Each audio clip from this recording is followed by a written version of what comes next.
Ladies and gentlemen, in this video, we will analyze the characters and conflict in Toy Story so that you can apply this knowledge to your own story. Stay until the end because I will give you the most important questions you should ask your characters. Hey, I'm Marcelo Uceda and I believe in a world where we are more conscious about the things we must improve, we know how to, and we do it.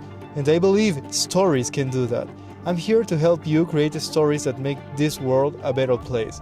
If you're new here, please make sure you click the subscribe button so our vision can go to the infinite and beyond. This is the second video in the series analyzing the characters and conflict of great stories. So, if you haven't watched the first video, I highly recommend you to do so in order to understand the entire series. This time, I'll be providing some new definitions that will clear up a lot of misunderstandings of storytelling. Let's get started then. So, I will begin by redefining the term of philosophical conflict. In the first video, I mentioned that philosophical conflict is the conflict between characters' beliefs involving the clash of moral values and worldviews. While this definition remains accurate, I'd like to expand on it. I will now use the term belief conflict instead, as it appears more practical. The new definition is as follows. Belief conflict is the way in which the writer influences the way we think and/or act. By introducing conflict among the characters' beliefs, the writer exposes us to their truth or truth about the world, allowing us to learn from it. Without such conflict, learning would be hindered, as in real life, beliefs are solidified through experiences and conflicts, not merely by hearing ideas about the world. You already know about external and internal conflict, right? External conflict is the obstacles the character faces in the external world, and internal conflict are the internal choices the character confronts when external conflict impacts directly on the character's fears while pursuing his or her wants. You also know the elements of the character base: core belief, what a person thinks is worth living and fighting for; false belief, the lie the character believes, which they must change to become a complete character; fear, what a character will try to avoid at any cost, the reason he or she doesn't go for his or her wants; want, the external desire that drives the plot as the character pursues a goal; comfort zone, where he or she feels safe, where they don't take risks. And I will add a new element, the new belief. The belief the character acquires when the false belief disappears. It can be a new false belief or a true belief. Woody believes in ensure that his child is safe and happy and always be there for him. His false belief? He only considers his individuality. He thinks he is unique, the only one who matters, and the only one who deserves and is loved. His new belief is that happiness lies in supporting and making others happy, considering the importance of both individuality and community. This is a unique situation because Woody doesn't have a clear fear. We could say that his fear is to become a lost toy, but that just seems to be the counterpart of his beliefs, meaning that his decisions aren't challenged by something he is afraid to sacrifice. Fear should make decisions harder, not easier. As the want stems from the character's beliefs, it changes throughout the story.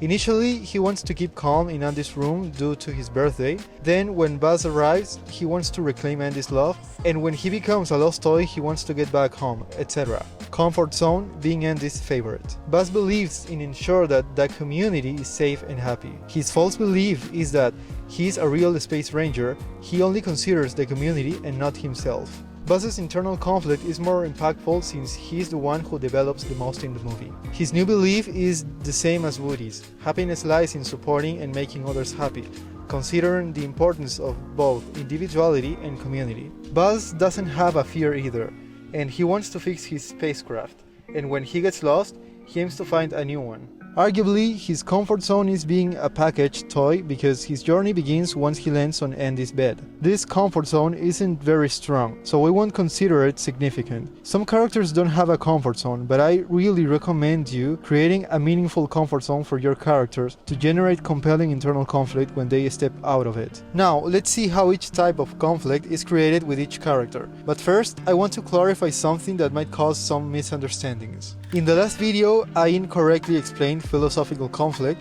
which we now call belief conflict, right? I discussed how the beliefs of other characters affected the character in question. For example, I talked about Katara's philosophical conflict when Zuko's beliefs impacted hers. I made a mistake there.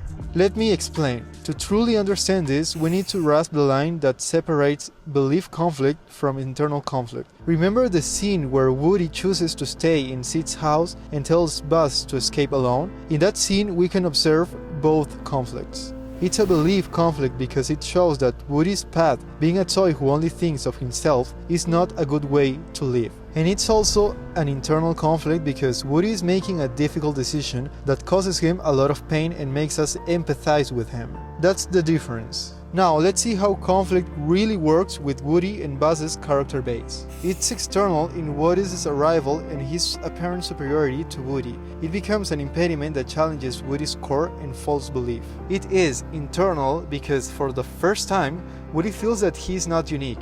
And not only he matters, it seems like Andy loves another toy, even if Woody denies it. He feels fear, envy, sadness, anger, etc. And it's philosophical because a good guy who cares for others, and not only for himself, is the one who everyone loves. When Woody is trapped in a box and Buzz has the rocket, Woody resigns himself to escape, against his belief, and also tells Buzz to leave alone because now Woody thinks he is not that important. He discovers his new belief. Woody is resigned to get back to Andy and also realizes he alone is not that important. He feels sadness, loneliness, etc. Individuality itself is not the way. In the scene when he tries to fly but falls and breaks his arm, only to find out that he is just a toy. It is internal because he discovers that what he believed his whole life is a lie. He feels immense sadness and depression. Not in this exact scene, but when Woody tells him that he is an amazing toy and that Andy loves him, we understand that caring about oneself is also important. Alright then, I think that is very clear. If you have any questions, leave a comment. Now let's move to the best part of this video. How can we be more conscious about the things we must improve, know how to improve, and what actions can we take? Let's use Toy Story as a guide. Toy Story teaches us that in order to be happy, we should have a purpose that involves making others happy, while taking into account individuality and the common good. Okay, so let's imagine a woman who has a brother. Her brother is very unhappy because he is in a job he hates. In order to help him, she is always trying to give him advice and support. However, the problem is that in the long run, she might feel sad for always focusing on her brother's happiness without taking care of herself. On the other hand, she also should have a job that she loves and take care of her own needs. All of that was individuality. But the issue is that even with a job she loves, she is very locked into her little world of her and her brother. So, in order to be truly happy, she also has to consider the common good. This involves being kind to everyone, advising close friends, and nurturing her relationships with others, for example. Now that you are more conscious about this problem, I'm going to give you some practical things you can do to improve. First, you can ask yourself these questions. I recommend writing them out on paper using a journal or diary if you have one. Are you being too selfish, only seeking your own happiness? What can you do to help others find happiness too? Are you focusing too much on others' happiness or needs and neglecting your own? Are you obsessed with helping just one person or making him or her happy?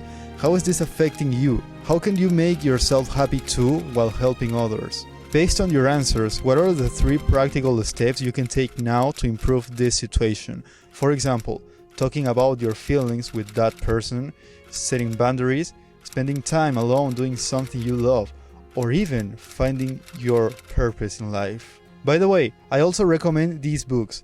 Start with Why, which is about starting with what you believe in everything you do. But most importantly, the book is about finding your purpose, your why. I also recommend Mastery, as the first part talks about finding your inner talent, something I believe is very important nowadays. Bonus! These are the most important questions you should ask your characters. Take note. What does your character believe?